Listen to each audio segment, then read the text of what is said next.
2024 లేదా 25లో డిగ్రీ లేదా బీటెక్ చదివారా? సాఫ్ట్‌వేర్ జాబ్ కోసం ఎదురు చూస్తున్నారా? అయితే కోడ్ జ్ఞాన్ 100 డేస్ కోర్సులో చేరండి, జాబ్ సాధించండి. Welcome to Suman TV. నేను మీ సుమన్ టీవీ నాగ్. కొంతమంది ఈఎంఐ ఆప్షన్స్ చాలా ఎక్కువగా పెట్టుకుంటూ ఉంటారు. అంటే ఇంట్లో అవసరాన్ని బట్టి కొంతమంది ఏంటంటే లిమిటెడ్గా పెట్టుకుంటారు. కొంతమంది మల్టిపుల్ దాంట్లో పెట్టుకుని ఉంటుంటారు. మంత్ ఎండ్కి వచ్చేటప్పటికి అంటే ఫ్యూచర్ని మైండ్లో పెట్టుకొని పర్లేదులే ఉన్నటువంటి అంటే ప్రజెంట్ ధీమాతోటి ఎక్కువగా పెట్టుకోవటం వలన సరైన సమయంలో దానికి తగ్గట్టే ఈఎంఐలు కట్టుకోలేరు. చాలామంది చాలా ప్రాబ్లమ్స్ ఫేస్ చేస్తూ ఉంటారు. కొంతమందికి అయితే ఇంటికే ఎవరైతే ఆ వెండర్స్ ఉంటారో వాళ్ళ ఇంటికి వచ్చి మరి మీరు కట్టలేదు అని అంటే ఇదిగో ఇలా ఇలా చేస్తాం అలా చేస్తాం అని చెప్పి చుట్టుపక్కల ఉండేటువంటి వాళ్ళ దగ్గర మనకు ఉండేటువంటి చిన్న చితక ఏదో ఇమేజ్ ఉంటుంది. ఆ ఇమేజ్ కూడా పూర్తిగా పాడైపోయేలా ప్రవర్తిస్తుంటారు అనమాట.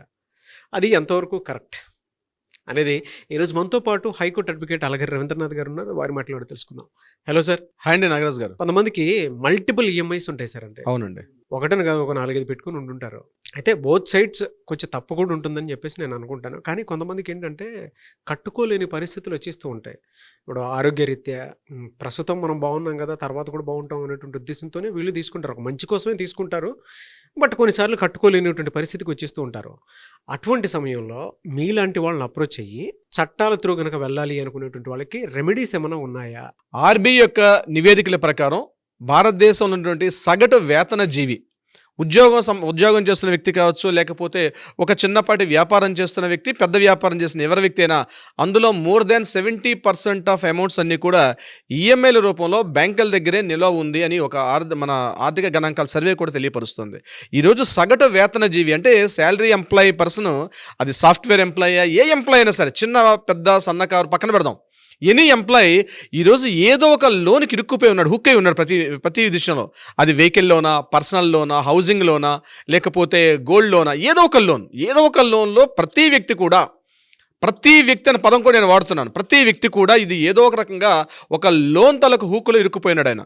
అది రకరకాల కారణాలు కావచ్చు. అయితే ఇక్కడ సమస్య ఎలా ఉంటుందంటే నాగరాజ్ గారు, ఆ టైంకి ఫోన్ చేస్తారు, బ్యాంక్ ఈఎంఐ కట్టలేదండి, మంత్లీ 5వ తారీఖు వస్తుంది, 10వ తారీఖు వస్తుంది, ఈఎంఐ కట్టలేదంటే ఒక రోజు గడువు తప్పిపోతే ఇమీడియట్గా ఆ బ్యాంకర్స్ పెడుతున్న టార్చరు ఒక రకంగా ఉండదు. రికవరీ ఏజెంట్స్ యొక్క తాకడే, పొరపాటున 1-2 నెలలు కానీ మనం ఒక డ్యూ ఉండిపోయామంటే ఇమీడియట్గా వాళ్ళు ఫోన్ చేసే టార్చర్ ఒక రకంగా ఉండదు. ఏదో పనిలో ఉంటాం, టక్కన ఫోన్ వస్తుంది, బ్యాంక్ నుంచి ఫోన్ వస్తుంది, రికవరీ ఏజెంట్ ఫోన్ వస్తుంది. మనం కాస్త ఫోన్ అవాయిడ్ చేసామంటే వెంటనే రికవరీ ఏజెంట్స్ ఇంటికి వెళ్తారు, ఇంట్లో భార్య పిల్లలు ఉంటారు, ఆ పిల్లల దగ్గర మనల్ని పూర్తి అవమానకరంగా మాట్లాడతారు. ఇలా రకరకాలుగా ఒక రకం తెలియకుండానే ఆ ఈఎంఐలు ఉన్నటువంటి ఆ చట్రం ఇరుక్కుపోయి ఒక ప్యానిక్ సిచ్యువేషన్కి వెళ్ళిపోతాడు ఒక్కొక్క వ్యక్తి సందర్భంలో. కొన్ని సందర్భాలు తారాస్థాయికి వెళ్తే సూసైడ్ చేసుకున్న సందర్భాలు కొన్ని 100,000 ఉన్నాయి. కానీ ఇటువంటి సందర్భాల్లో ప్యానిక్ కావాల్సిన అవసరం లేదు.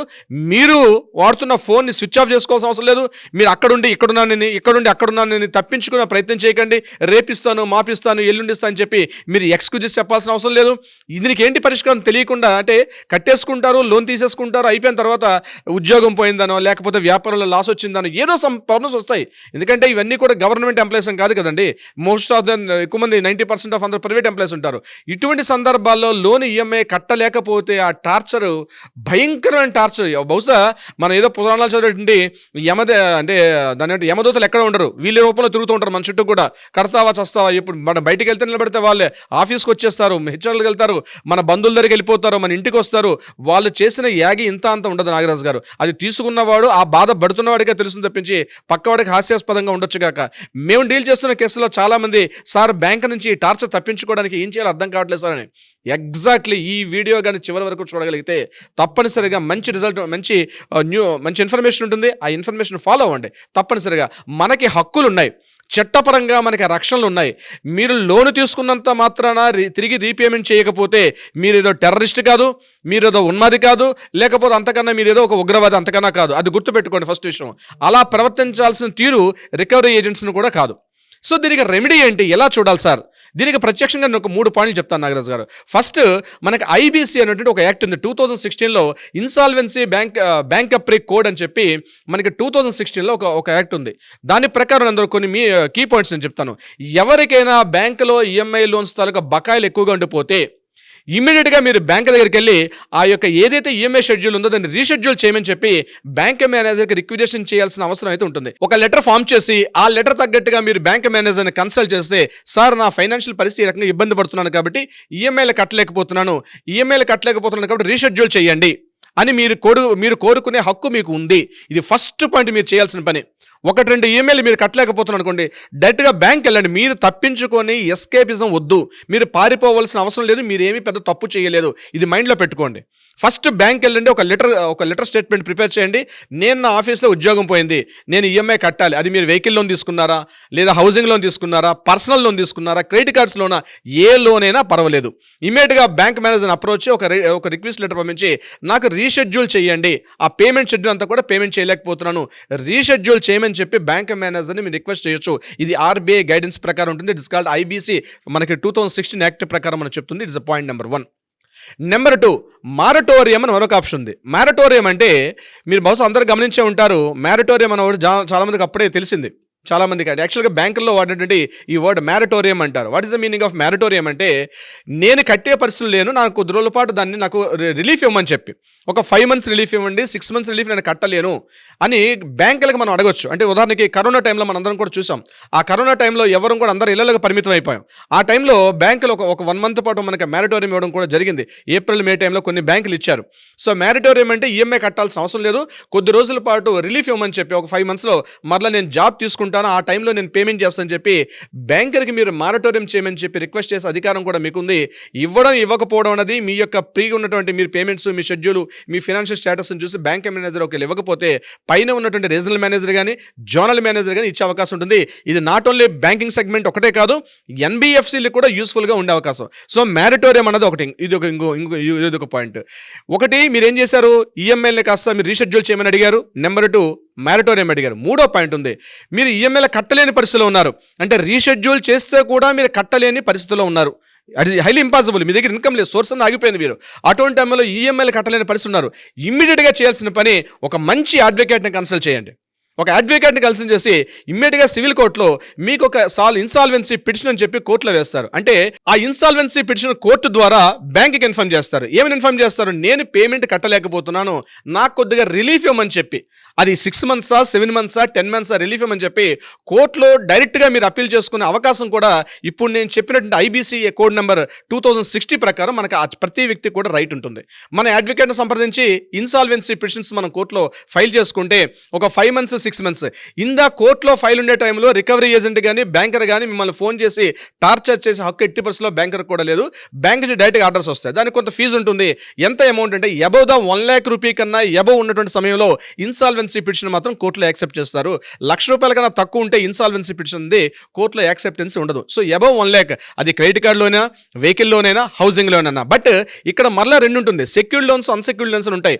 సెక్యూర్డ్ లోన్స్ అంటే హౌసింగ్ లోను లేదా వెహికల్ లోను, కార్ లోను, బైక్స్ తీసుకుంటాం, వాటిని సెక్యూర్డ్ లోన్స్ అంటే ఏంటి, మీరు ఇచ్చిన వెహికల్ మీదుగా మీకు ఇచ్చినటువంటి లోన్ కాబట్టి అది సెక్యూర్డ్. ఒకవేళ మీరు లోన్ కట్టకపోతే ఆ ప్రొడక్ట్ ని వాళ్ళు కస్టడీలో తీసుకుంటారు, ఆ ప్రొడక్ట్ ని.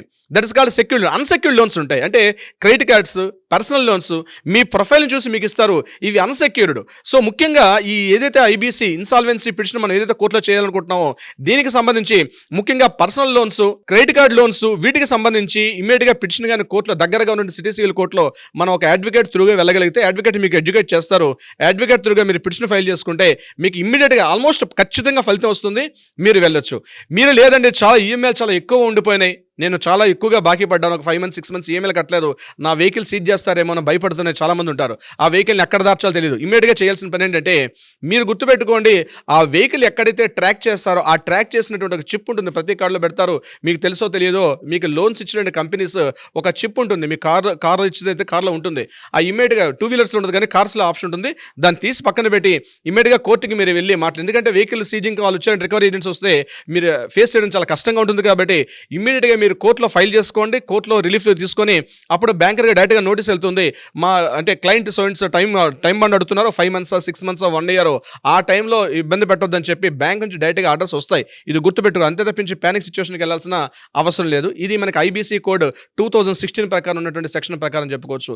ఇవేమీ కాదండి, నేను ఏమీ కట్టలేకపోతున్నాను, నాకు కోర్టు ద్వారా కూడా రిలీఫ్ వద్దు, నేను క్లోజ్ చేసుకుందాం అనుకునే సమయంలో మరొక ఆప్షన్ ఉంటుంది. దాన్ని ఓటీఎస్ అంటారు. అంటే వన్ టైం సెటిల్మెంట్. మీకు ప్రీవియస్ ఎరియర్స్ ఏవైతే ఉంటాయో, మీరు ఒక 5 months 6 months ఏవైతే పే చేయలేదో, డ్యూ ఉండిపోయి ఉంటారో, పర్సనల్ లోనైనా, క్రెడిట్ కార్డ్ లోనైనా, వెహికల్ లోనైనా, హౌసింగ్ లోనైనా, దీనికి సంబంధించి ఏదైతే ఉంటుందో ఆ సంబంధించిన అమౌంట్ కోసం మీరు వెళ్ళి ఓటీఎస్ వన్ టైం సెటిల్మెంట్ మీరు తీసుకునే అవకాశం ఉంటుంది. బ్యాంకర్తో మాట్లాడుకుంటే దాని మీద ఇంట్రెస్ట్ రేట్స్ అవన్నీ క్యాలిక్యులేషన్ చేయకుండా డైరెక్ట్గా మీకు ఒక సెటిల్మెంట్ ఇస్తారు.